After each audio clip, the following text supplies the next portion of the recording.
Sa bawat sindi ng ilaw sa bintana, may pag-asang muling nabubuhay. Sa malamig na hangin ng Disyembre, init ng puso ang tunay na nagbibigay buhay.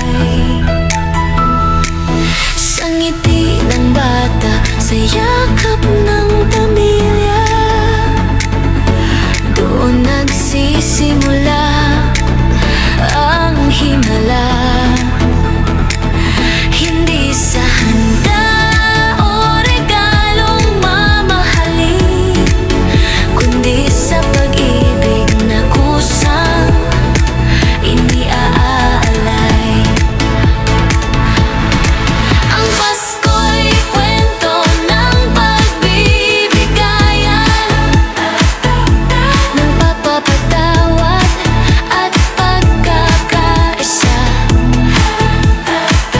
Sa simpleng dasal at tahimik na gabi, may liwanag na gumagabay sa kaluluwa.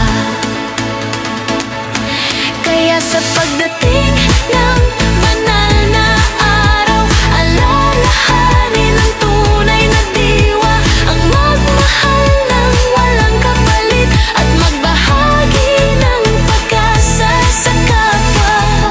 Kasama si Kasidles Vlog, pangarap ko sana matupad, isang masayang